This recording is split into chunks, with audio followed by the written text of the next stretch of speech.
जैसे दीपक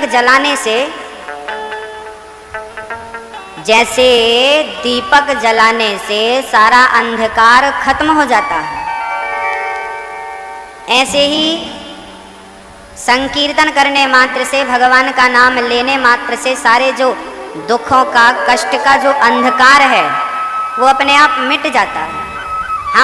हमको भरोसा नहीं रहता ना, हम लोग भरोसा नहीं करते भगवान पर, विडंबना ये है।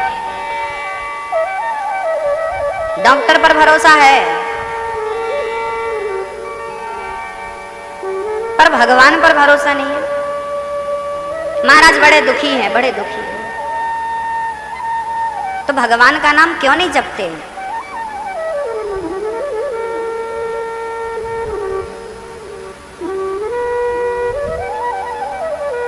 भगवान का नाम कौन जपता है? जिसे भगवान पर भरोसा है, लेकिन भरोसा भी ना कभी कभी पकड़ता है, छोड़ता है, पर ऐसा वाला भरोसा है हम लोगों का। कभी भरोसा है, कभी छोड़ दिया है। शास्त्रों में लिखा है, मंत्र जाप मम दृढ़ विश्वासा, पंचम भजन सुवेद प्रकाशा। भगवान का भजन विश्वास से नहीं, दृढ़ विश्वास से। विश्वास तो टूट सकता है, छूट सकता है, पर दृढ़ विश्वास से राम का नाम जपेंगे, कृष्ण का नाम जपेंगे तो आपका कल्याण होगा, सारे दुख अपने आप खत्म हो जाएंगे। जाप तो करें हम। अच्छा, आप हमारे कहने से एक काम कर लो, 15 मिनट आधा घंटा अपने घर में रोज कीर्तन किया करो। श्री राम जय राम, हरे राम राम राम हरे हरे, हरे कृष्णा कृष्णा कृष्णा हरे हरे। कीर्तन किया करिए। आज हमारे समाज में, हमारे देश में परेशानियां क्यों बढ़ रही हैं? हर घर में कारण है। कुविचार तो हैं घर में, कुसंस्कार तो हैं, पर संस्कार नहीं है एक भी। भाई झाड़ू ना लगाएं तो क्या होगा? घर रहने लायक रहेगा? ऐसे ही आपने क्या आध्यात्म की झाड़ू लेकर के क्या अपने अंदर के, अपने जीवन के कचरे को साफ किया है? यूपी में, बिहार में एक भजन गाते हैं, माताएं बूढ़ी बूढ़ी बैठी बैठी गाती रहती हैं। माताएं गाती हैं, तुमने आंगन नहीं बुहारा, चंचल मन को नहीं सवारा, कैसे आएंगे भगवान, कैसे आएंगे भगवान। तुमने आंगन नहीं बुहारा, मतलब अपना आंगन नहीं, मतलब साफ नहीं किया, झाड़ू नहीं लगाई। पहले साफ तो करो। आपके बच्चे दिन भर टीवी देखते रहते हैं, आपके घर में दिन भर टीवी का दुष्प्रभाव है, आपस में झगड़ा है, तनाव है, टेंशन है, ये दुष्प्रभाव आपके घर में ये भारी हो गए। आपके घर में कोई ऐसी ऊर्जा नहीं है जो इनको नष्ट कर सके। उसके लिए संकीर्तन कहते हैं, जहाँ भगवान की कथा संकीर्तन होती है, संकीर्तन होता है, दूर दूर तक नेगेटिविटी जितनी होती है सब खत्म हो जाती है। नकारात्मक ऊर्जा जो होती है ना, सब खत्म हो जाती है। आजकल के बच्चे कथा भागवत से, कीर्तन भजन से दूर हैं, इसलिए बेचारे बड़े परेशान हैं। वो अपने फेसबुक व्हाट्सएप में मस्त हो चुका। कई बार आप आ चुकी, आ चुके, हम आ चुके, किस योनि में आए वो तो भगवान ही जानता है। बार बार हमारा जन्म होता है, बार बार हम मर जाते हैं, बार बार जन्म होता है, बार बार।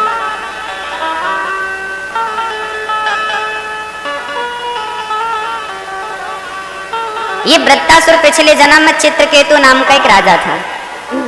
बहुत ध्यान से सुनिएगा, चर्चा आपके और हमारे जीवन से मिलती जुलती घटनाएं हैं। चित्रकेतु नाम का एक राजा था। ये वृत्तासुर के पिछले जन्म की कथा है। चित्रकेतु नाम का एक राजा था, उसकी बहुत सारी पत्नियां थी, बहुत पत्नियां तो थी, पर दुर्भाग्य था बेटा नहीं था। बेटे के चक्कर में विवाह करता गया, पत्नियां तो बढ़ती गईं, बेटा नहीं हुआ, एक भी संतान नहीं थी। बड़े दुखी रहने लगे चित्रकेतु, बेटा नहीं है, बेटा नहीं है, बेटा नहीं है। क्यों? बेटों के लिए भी लोग परेशान हो जाते हैं। बेटा नहीं है, बेटा नहीं है। कई लोग रोते हैं, बेटा नहीं है हमारा, कौन सा पाप किया हमने, बेटा नहीं। और जिसको बेटा नहीं होता ना, तो फिर उसको तो और समाज के लोग, परिवार के लोग, सास ये जीने नहीं देती, ताने मारती हैं, बेटा नहीं है, बेटा नहीं, डंक मारती रहती हैं।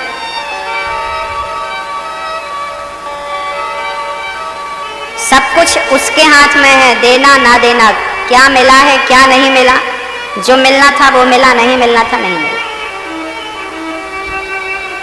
बेटा क्यों किसी किसी को बेटा नहीं होता, क्यों नहीं होता, उसका एक कारण है, आपके सामने मैं रखता हूं। आप कितना समझ पाते हैं वो आपकी बुद्धि पर निर्भर करेगा। भाई, मैंने बैंक से कर्जा लिया है, तो बैंक का नोटिस मेरे घर आएगा। आपने बैंक से कोई कर्जा नहीं लिया, तो क्या आपके घर में नोटिस आएगा? पहले ना बैंक कुड़की करती थी, कुड़की समझते हैं? घर में जो था सब उठा के ले जाती थी, कुड़की कहते हैं उसको। हमने कर्जा लिया है तो हमारे घर नोटिस आएगा। आपने कर्जा नहीं लिया बैंक से, किसी से नहीं लिया, तो आपके घर कौन आएगा मांगने के लिए, चलो भाई पैसे दो। ऐसे ही मैं ऋणी हूं, तो मेरा ऋण उतारने के लिए बेटा आता है, और मैं ऋणी हूं ही नहीं, मैंने कोई ऋण नहीं है मेरे जन्म जन्म का, तो भगवान को लगता है ये तो ऋणी है ही नहीं, ये तो मुक्त होगा, इसके बाद इसका मोक्ष हो जाएगा, इसको बेटा बेटी की जरूरत, ये मुक्त पुरुष है। इसलिए भगवान उसे संतान नहीं देते, क्योंकि आप ऑलरेडी मुक्त हैं, जंजाल में ना उलझे। इसलिए भगवान जो करता है हमें नजर नहीं आता उसकी अच्छाई, वो कितना अच्छा कर रहा है। हमें तो लगता है सबके बच्चे हैं तो हमारे भी होने चाहिए, हमें तो यही लगता ना, सबके बच्चे हैं, भगवान हमने क्या बिगाड़ा, भगवान का हमें नहीं दिया। तुमने बिगाड़ा नहीं है, तुम पुण्यशाली हो। वो कहते हैं ना कि हम अपने भाग्य को भी कभी कभी दुर्भाग्य मान लेते हैं, बस वही हाल है।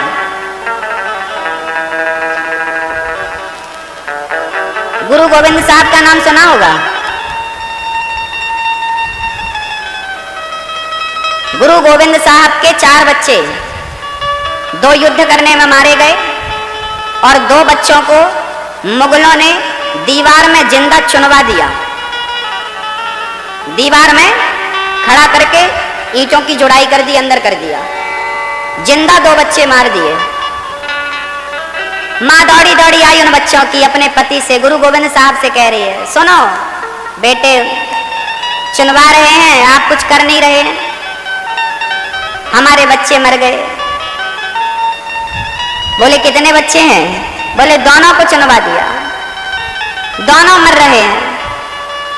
तो गुरु गोविंद साहब क्या कहते हैं, अरे पगली तो रोती क्यों है, 2 मरे तो क्या हुआ, ये देख अभी हजारों बच्चे तेरे जिंदा हैं, ये सारे बच्चे तेरी तो हैं, ये जितने बच्चे बैठे हैं सब तेरे हैं, ये सब मेरे बच्चे हैं। मान लेने से सब अपने हो जाते हैं, और ना मानने से अपने भी पराए हैं। मेरे गर्भ से ही जन्म लेगा वो बेटा मेरा है ना, जो मेरे गर्भ से जन्म लेगा वही मेरा है, बाकी मेरे नहीं है। तो गर्भ से जन्म लेने वाला भी धोखा दे देता है, और पराया भी पानी दे दिया करता है, देखा आपने। किसको कहें कि ये हमारा, किसको कहें कि ये पराया है। इसलिए ईश्वर वो आपके बेटा नहीं है ना, कोई बात नहीं, वो किसी ना किसी रूप में आपका बेटा बनकर आएगा, और जो आपका बेटा नहीं कर सकता था उससे ज्यादा कोई गैर आपकी सेवा करेगा, तो वो आपका बेटा नहीं हुआ। एक खून का भाई होता है, एक धर्म का भाई होता है, एक खून का बेटा होता है, एक धर्म का बेटा होता है। ये मेरा बेटा है।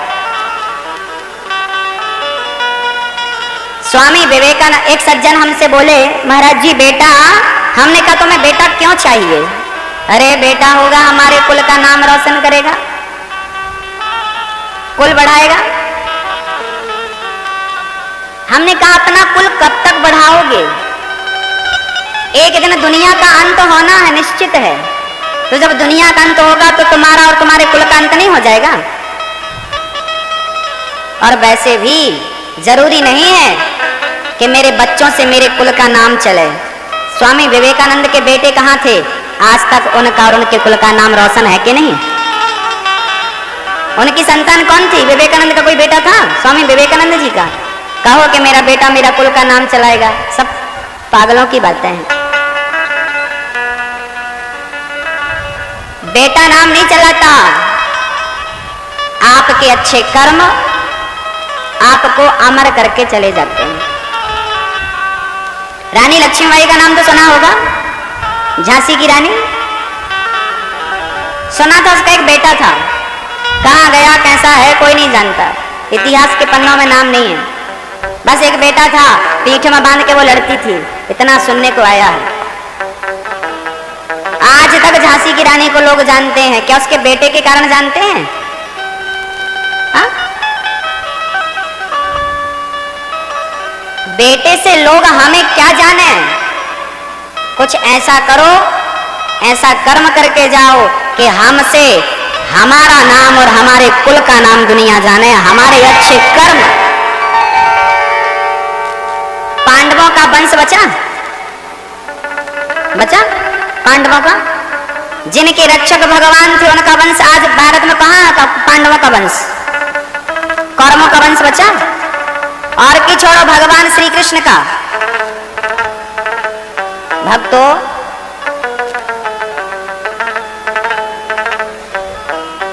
इतिहास सब कुछ भुला देता है। बेटे से नाम नहीं होता, अच्छे कर्म करो। हरिश्चंद्र का नाम आज तक है, कौन से कुल के थे, कौन से खानदान के थे, हमें कुछ नहीं पता है ना। अर्जुन को आज तक हम जानते हैं, उनके आगे वंश में अर्जुन के बेटे को भी कौन जानता है इतने अच्छे से? राम को जानते हो ना, जानते हो? लक्ष्मण जी को जानते हो कि नहीं? भरत जी को जानते हो? शत्रुघ्न जी को तो सुना होगा। चलो बताओ, भरत जी के बेटों का नाम क्या है? चलो लक्ष्मण जी के बेटों का नाम बता दो। केवल एक के बेटे का नाम पता है, और वो भी टीवी में नहीं देखा होता तो नहीं याद होता।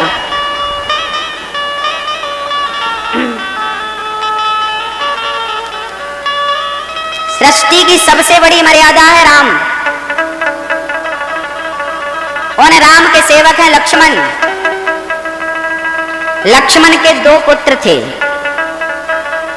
नाम था अंगद और चित्रकेतु।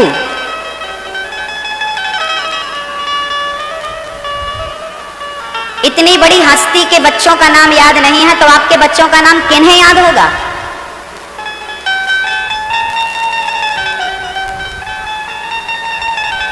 और लक्ष्मण जी के बच्चों से हमें क्या लेना देना?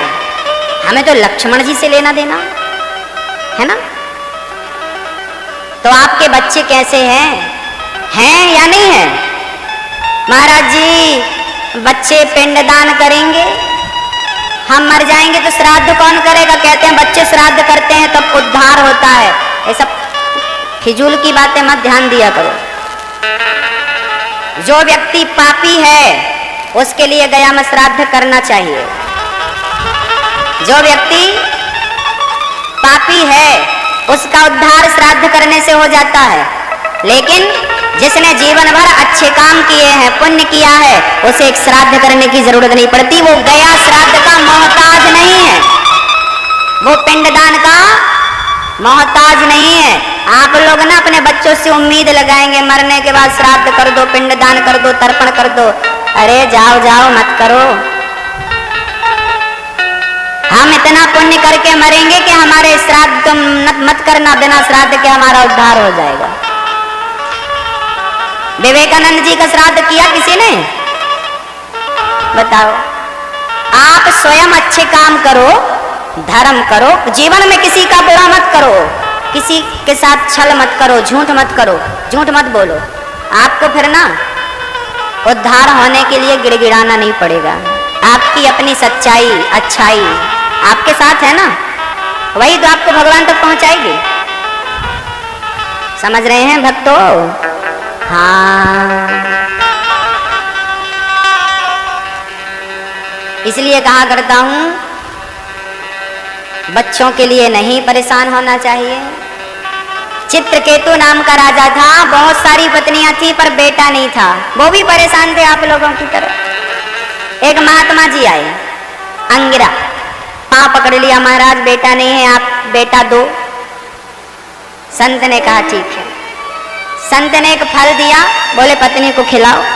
पत्नी को फल खिलाया, पत्नी खाती है, समय पर गर्भवती हो गई, समय पर बच्चे को जन्म दे दिया।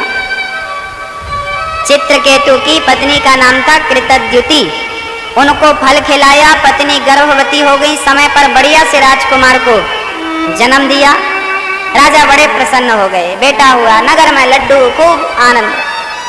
अभी बेटा 5 साल का हुआ कि राजा उस रानी को तो ज्यादा प्रेम करने लगे जिसको बेटा हुआ। जिसको बेटा नहीं हुआ उन्हें राजा देखते भी नहीं, उनके अंदर जलन हो गई। उन रानियों ने मिलकर के राजा के उस बच्चे को जहर दे दिया। जहर दे दिया। बेटा 5 साल का था, जहर खाया, सोया, गया, मर गया। रानी ने देखा मेरा बेटा सोकर नहीं उठा, जाकर देखा मर चुका था। हे विधाता, हे ईश्वर, हे क्या किया तूने, मार डाला। राजा, रानी, प्रजा जिनने जहर दिया वो भी रो रही हैं। उस टाइम का पोस्टमार्टम तो होता नहीं था कि पता चल जाए। बेटा मर गया, पूरे नगर में हल्ला हो गया, पूरे नगरवासी रो रहे हैं। राजा को बेटा एक तो बुढ़ापे में हुआ, वो भी 5 साल का बेटा मर गया। विधाता बड़ा क्रूर है, बड़ा दुष्ट है, क्या क्या रानी भगवान से कहने लगी, तू बड़ा क्रूर है, निर्दयी है। बेटा मैं मारना था, मुझे मार दिया होता, मेरे बेटे ने क्या बिगाड़ा। रो रही है रानी। उसी समय नारद जी आए। नारद जी ने कहा, राजन आप सृष्टि के राजा हैं, क्या हुआ, क्यों रो रहे हैं? महाराज मेरा बेटा मर गया। नारद जी ने कहा, मरना जीना प्रकृति का नियम है, आना जाना चलता रहता। चित्रकेतु नारद जी के चरणों में गिर पड़े, महाराज मेरा बेटा मुझे वापस करो, नहीं तो मैं अपना मस्तक आपके चरणों में पटक पटक के मर जाऊंगा। नारद जी बोले ठीक है। बहुत समझाया पर राजा समझा नहीं। तब नारद तो संत थे ना, नारद जी ने हाथ में जल लिया और मरे हुए बच्चे के ऊपर डाला। मरा हुआ बच्चा खड़ा हो गया, वापस जीवित हो गया। राजा दौड़ पड़े, बेटा आ, तुझे अपने हृदय से लगा लूं, आजा। उस बच्चे ने कहा, खबरदार, पहले ये बताओ कि आप कौन हो। पिता कहते हैं, बेटा मुझे नहीं पहचाना, मैं तेरा पिता। बच्चे ने कहा, पिताजी कितनी बार आपका जन्म हुआ, कितनी बार मेरा जन्म हुआ, कितने बार मैं आपका पिता बना, कितने बार आप मेरे पिता बने, किस जन्म का हिसाब रखना चाहते हो बताइए। पिता बोले, बेटा कैसी बातें कर रहा है, मैं तेरा पिता हूं। उस बच्चे ने कहा, पिताजी आप मेरे पिता नहीं हो, कुछ हिसाब बाकी था। ये संसार ना एक रंगमंच है।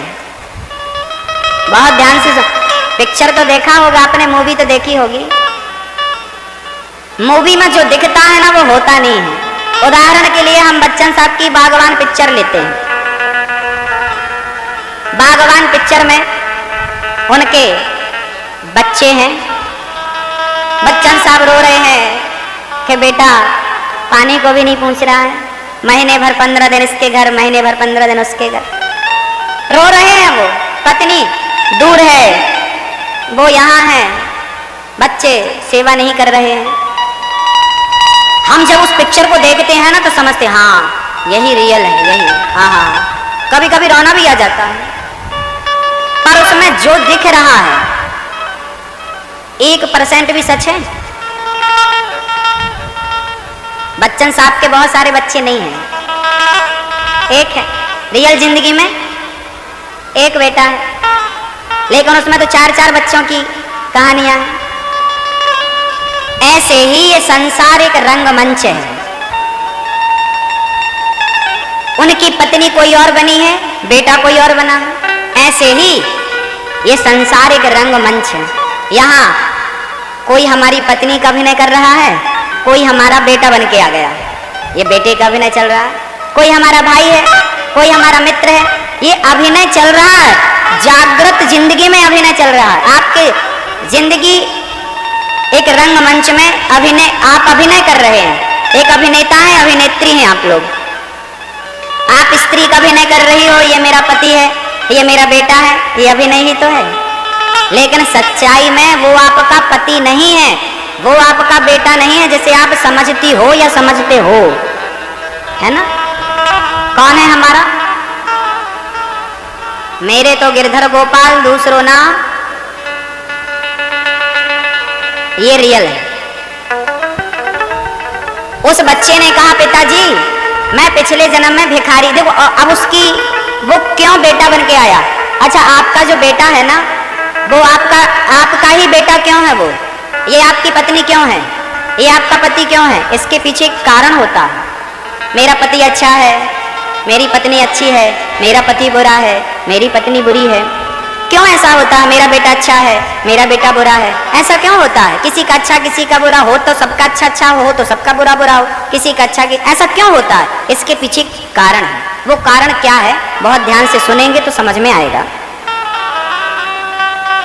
उस बच्चे ने कहा पिताजी मैं पिछले जन्म में भिखारी था, आपके घर भीख मांगने आया तो आपने मुझे गेहूं का आटा दिया, थोड़े से गाय के गोबर के ओपले कंडे आपने हमें दे दिए। हम गंगा के किनारे गए, कंडों में आग लगाई, ओपले जले, उनमें 5 रोटियां बनाई, 5 रोटियां भगवान को भोग लगाई और भोग लगा के 5 रोटी हमने ग्रहण कर ली। हमने ध्यान नहीं दिया उन कंडों पर, उन ओपलों पर जब हमने आग लगाई, उन ओपलों पर 1 करोड़ चींटियां, बहुत सारी चींटियां थी। हमने देखा नहीं, सूखा कंडा गोबर, चींटियां घोंसला बना लेती हैं। ध्यान नहीं दिया, आग लगाई, बेचारी बहुत सारी चींटियां थी, सारी चींटियां मर गईं। और 5 रोटियां हमने आपकी खाई थी पिछले जन्म में, तो 5 रोटियां खाई थी पिछले जन्म में, तो इस जन्म में 5 वर्ष तक आपका बेटा बनकर 5 रोटियों का हिसाब हमने दे दिया। और हमने उन चींटियों को मारा था आग में जलाकर, उन्होंने हमें जहर दे के मार दिया। वो सारी चींटियां आपकी पत्नी बन के आई, क्योंकि वो आपके घर से मिली थी।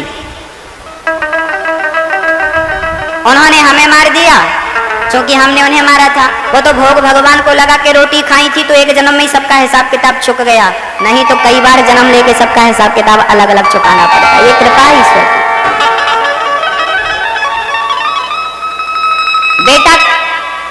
बेटा कौन है? शास्त्र कहते हैं हमारे कर्मों का फल हमारा पुत्र है। शास्त्र कहते हैं हमारे कर्मों का फल हमारी पत्नी है। शास्त्र कहते हैं हमारे कर्मों का फल हमारा पति है। आपका पति क्या है?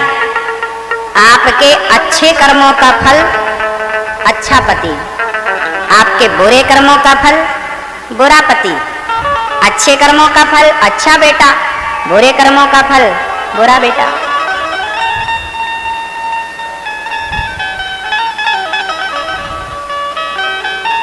साल में एक बार आम आता है। आम का वृक्ष इतना बड़ा रोज रोज तो नहीं फलता,